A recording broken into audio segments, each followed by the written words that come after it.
আজকে আমি তোমাদের তৃতীয় শ্রেণীর আমার গণিত বইয়ের ৭৯ থেকে ৮২ নম্বর পৃষ্ঠা পর্যন্ত আলোচনা করব। তোমরা যারা চ্যানেলে নতুন অবশ্যই চ্যানেলটিকে সাবস্ক্রাইব করে নিও এবং পাশে থাকা বেল আইকন প্রেস করে অল নোটিফিকেশানটি অন করে রাখো পরবর্তী নোটিফিকেশানটি পাওয়ার জন্য। এবং যারা আগে থেকে সাবস্ক্রাইব করে রেখেছো তাদেরকে অসংখ্য ধন্যবাদ। ৭৯ নম্বর পৃষ্ঠাটি দেখো, তাহলে এখানে কি বলেছে, বার্ষিক খেলায় যায়। তাহলে বার্ষিক খেলা বলতে কি, তাহলে তোমাদের স্কুলে প্রত্যেক বছর কি হয়, তাহলে একটি নির্দিষ্ট সময়ে বিভিন্ন রকমের কি হয়, খেলার আয়োজন করা হয়, তাকে আমরা কি বলি, বার্ষিক খেলা বলি। ঠিক আছে, তাহলে এখানে আমি তোমাদের ৭৯ নম্বর পৃষ্ঠাটি আলোচনা করার আগে বিন্দু রেখা, সরলরেখা এবং বক্ররেখা কাকে বলে সেটা আমি তোমাদের একটু বলে দিচ্ছি, তারপরে আমি এই পৃষ্ঠাটি আলোচনা করব। তাহলে আমরা প্রথমে জেনে নেব বিন্দু কাকে বলে। তাহলে এখানে দেখো, আমি যদি এখানে একটি কলম দিয়ে এভাবে একটা দাগ দেই, তাহলে এর ক্ষেত্রে কি হচ্ছে, তাহলে এটি একটা কি জায়গা দখল করে আছে, কিন্তু এর কি নেই, দৈর্ঘ্য, প্রস্থ এবং উচ্চতা নেই, তখন আমরা একে কি বলবো, বিন্দু বলবো। তাহলে সেটাই আমি এখানে লিখেছি। তাহলে বিন্দু কাকে বলে, যার শুধু অবস্থান আছে কিন্তু দৈর্ঘ্য, প্রস্থ ও উচ্চতা কিছুই নেই, তাকে কি বলে, বিন্দু বলে। এরপরে আমরা কি জেনে নেব, রেখা কাকে বলে। রেখা কাকে বলে, যার দৈর্ঘ্য আছে কিন্তু প্রস্থ ও উচ্চতা নেই, তাকে রেখা বলে। তাহলে এখানে দেখো, তাহলে এখানে একটা আমি সোজাসুজি কি টেনেছি, লাইন টেনেছি।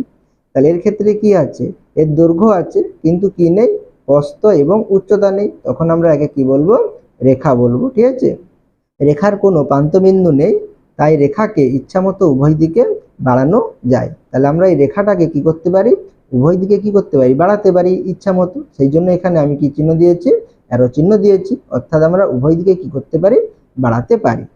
রেখা কয় প্রকার, রেখা দুই প্রকার, সরল রেখা এবং বক্ররেখা।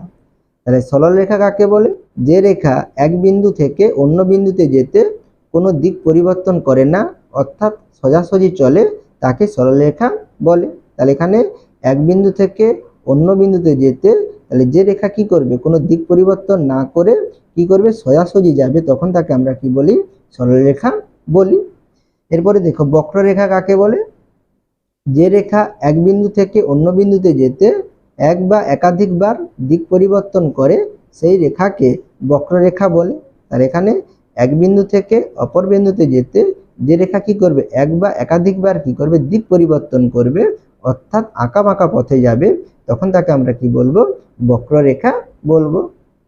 এরপরে তোমরা বইটি দেখো, তাহলে এখানে কি বলেছে, কাল আমাদের বার্ষিক খেলা হবে, তাই আজ সকালে মাঠে চুন দিয়ে সোজা লাইন তৈরি করেছি।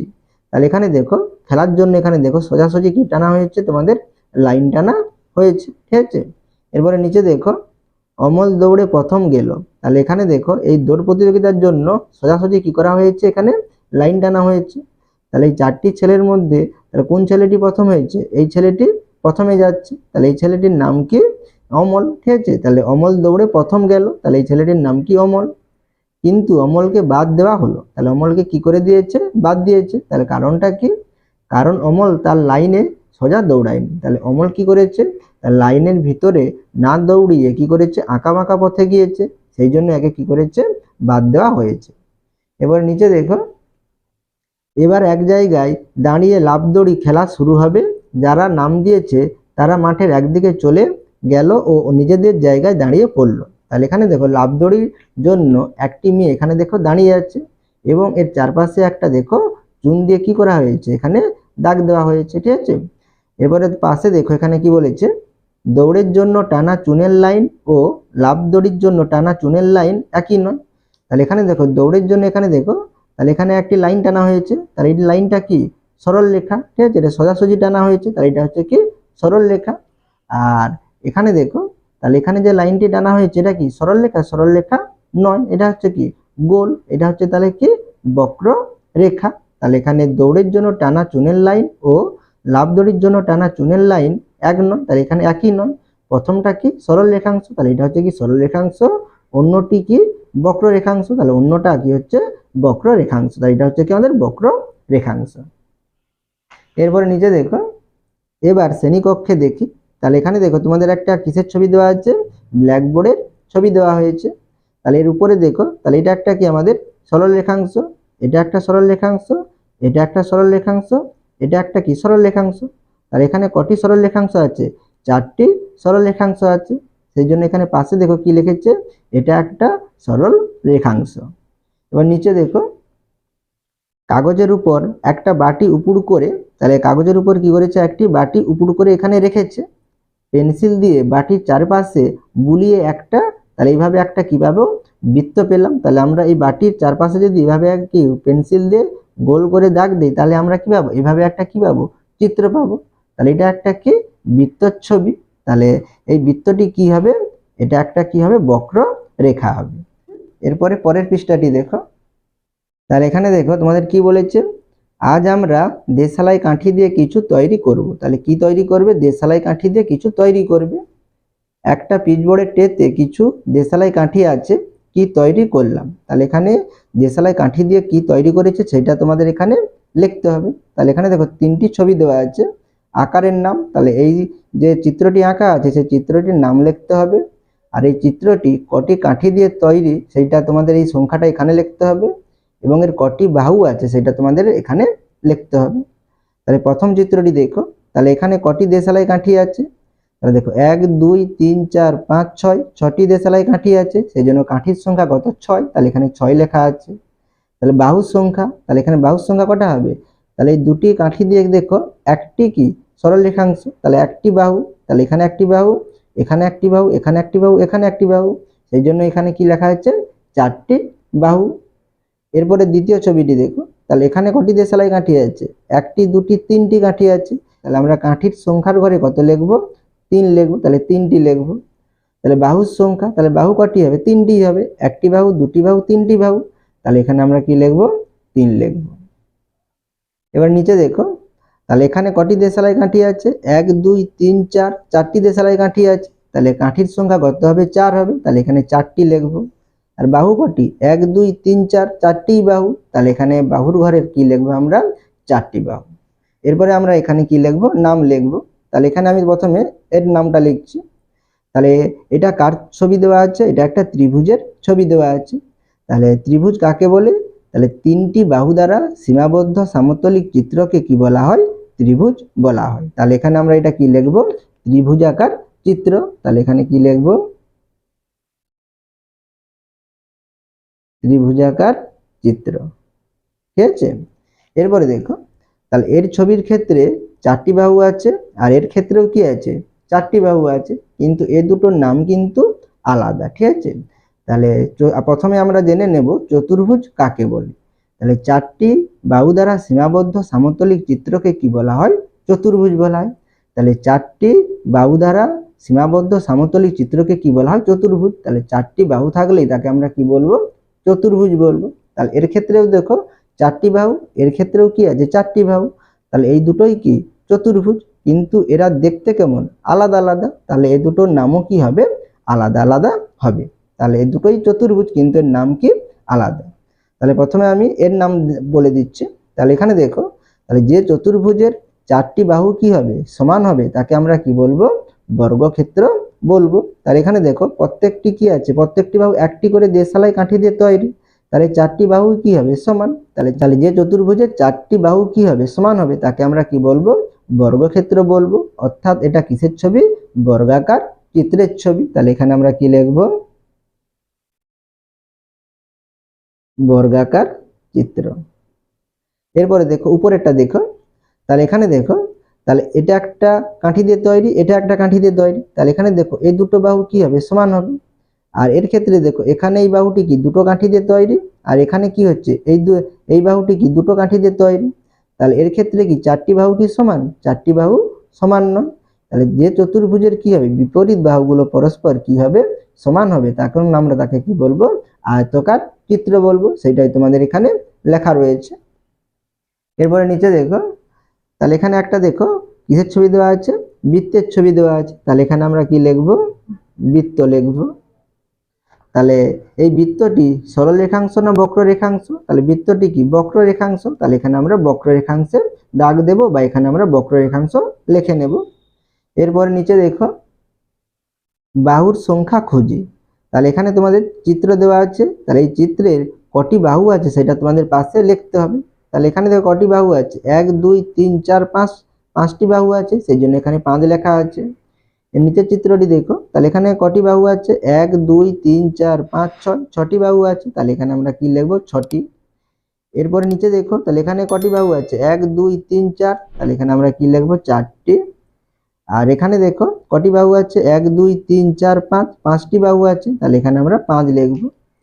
আর এখানে দেখো আমাদের 6 লেখা আছে, তাহলে এখানে কি দিয়েছে, নিজে তৈরি করি। তাহলে এখানে আমাদের 6টি বাহু দ্বারা একটা আমাদের কি তৈরি করতে হবে, চিত্র তৈরি করতে হবে। তাহলে এখানে আমি দেখিয়ে দিচ্ছি আমার মতো করে, তোমরা তোমাদের মতো তৈরি করতে পারো। তাহলে এখানে আমি এমটাই লিখলাম, তাহলে এখানে আমি এমটা এইভাবে লিখলাম, তাহলে কটি হচ্ছে, 4টি।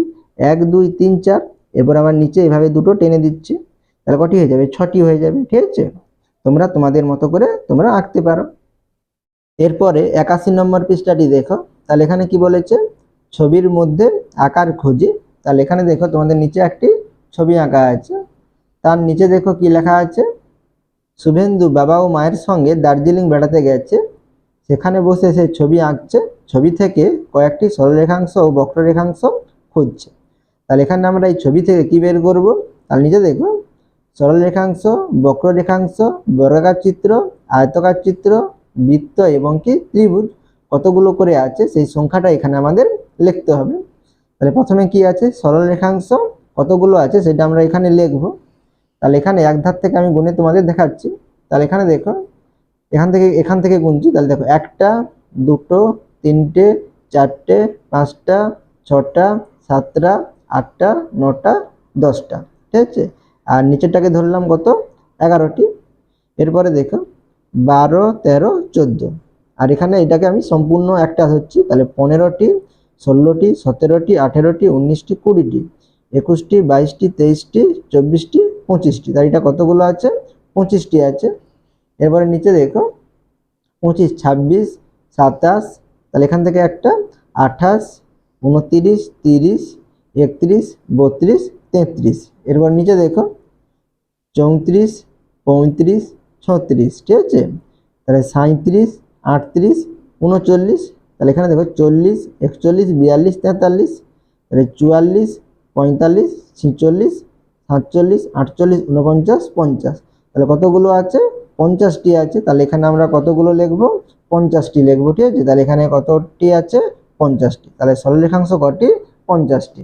এরপরে দেখো বক্ররেখাংশ, তাহলে বক্ররেখাংশ কটি আছে, তাহলে এখানে দেখো, তাহলে এটা একটা কি বক্ররেখা, তাহলে একটা, আর এখানে একটি বক্ররেখা আছে, তাহলে কটা হচ্ছে, 2টি। আর আমরা এই বৃত্তটিকেও কি বলতে পারি, একটি বক্ররেখা বলতে পারি, তাহলে কটি হচ্ছে, 3টি। তাহলে এখানে বক্ররেখাংশ কটি, 3টি, তাহলে এখানে আমরা 3 লিখবো। এরপরে দেখো বর্গাকার চিত্র, তাহলে বর্গাকার চিত্র মানে কি হবে, যার 4টি বাহু কি হবে, সমান হবে, তাকে আমরা কি বলবো, বর্গাকার চিত্র বলবো। তাহলে এর ক্ষেত্রে দেখো, তাহলে এখানে যে ছোট একটি চতুর্ভুজ আছে, এর কি হচ্ছে, 4টি বাহু কি হচ্ছে, সমান, তাহলে এটা একটা কি বর্গাকার চিত্র, আর এটা একটা বর্গাকার চিত্র। তাহলে কটি বর্গাকার চিত্র আছে, 2টি, একটা 2টো। তাহলে এখানে আমরা কি লিখবো, বর্গাকার চিত্র কটি, 2টি। এরপরে দেখো আয়তকার চিত্র, তাহলে আয়তকার চিত্র মানে কি হবে, বিপরীত বাহুগুলো পরস্পর সমান হবে। তাহলে এর ক্ষেত্রে দেখো এই বাহুটার সঙ্গে এই বাহুটার সমান, এই বাহুটার সঙ্গে এই বাহুটার সমান, তাহলে এটা হচ্ছে কি একটি আয়তকার চিত্র, তাহলে একটি। আর এখানে দেখো এটা একটা আয়তকার চিত্র, ঠিক আছে, 2টি। আর এই গাছের নিচে দেখো, তাহলে এটা একটা দেখো আয়তকার একটি চিত্র, তাহলে কটি হচ্ছে, 3টি। তাহলে আয়তকার চিত্র কটি, 3টি, তাহলে আমরা এখানে কি লিখবো, 3 লিখবো। এরপরে দেখো বৃত্ত, তাহলে বৃত্ত কটি আছে, তাহলে এখানে যে সূর্যটি আঁকা আছে এটা একটা কি বৃত্ত, তাহলে আমরা বৃত্তের সংখ্যা কটি লিখবো, 1টি, তাহলে এখানে আমরা কত লিখবো, 1। ত্রিভুজ কটি আছে দেখো, তাহলে এখানে এই বাড়ির উপরে দেখো, তাহলে এটা একটা কি ত্রিভুজ, তাহলে এখানে একটা ত্রিভুজ পাচ্ছি একটা। আর তোমরা এটাকেও ধরতে পারো, তাহলে এখানে দেখো এটা একটা ত্রিভুজ, তাহলে এটা একটা ত্রিভুজ। আর এখানে দেখো এটা একটা ত্রিভুজ, তাহলে কটা হচ্ছে, 2টি। এখানে আমরা একটা নিতে পারি এবং এই দুটোকে আমরা নিতে পারি, তাহলে মোট কত হচ্ছে, 3টি। তাহলে আমরা এখানে ত্রিভুজ কটি লিখবো, 3টি। এরপরে পরের পৃষ্ঠাটি দেখো, তাহলে এখানে কি বলেছে, সরল রেখাংশই নীল রং ও বক্ররেখাংশই লাল রং দিই। তাহলে এখানে দেখো তোমাদের বইয়ে অনেকগুলো কি আছে, ছবি আঁকা আছে। এই ছবির মধ্যে যেটা সরল রেখাংশ হবে তাতে আমরা কি রং দেব, নীল রং দেব। আর বক্র রেখাংশ হলে তাতে আমরা কি রং দেব, লাল রং দেব। তাহলে প্রথমে যে ছবিটি আছে সেটা কিসের ছবি, সূর্যের ছবি। তাহলে এই ছবির মধ্যে দেখো, তাহলে এগুলো আমাদের কি, আমাদের সরল রেখাংশ। তাহলে এগুলোতে আমরা কি রং দেব, নীল রং দেব। আর মাঝখানে যে বৃত্তটি আঁকা আছে এটা কি, বক্র রেখাংশ। তাহলে আমরা এই বক্র রেখাংশে কি রং দেব, লাল রং দেব। এরপরে কি আছে, গাছের ছবি আছে। তাহলে গাছের মধ্যে দেখো, তাহলে এখানে এইগুলো রেখাংশগুলো কি, আমাদের বক্র রেখাংশ। তাহলে এখানে আমরা কি রং দেব, লাল রং। আর এখানে যে লাইনগুলো টানা আছে তাতে আমরা কি রং দেব, নীল রং দেব। এরপরে কি আছে, জাতীয় পতাকা আছে। তাহলে এখানে দেখো জাতীয় পতাকার এইগুলো কি, এই রেখাংশগুলো আমাদের তাহলে বক্র রেখাংশ, ঠিক আছে। তাহলে এইগুলোতে আমরা কি রং দেব, লাল রং দেব।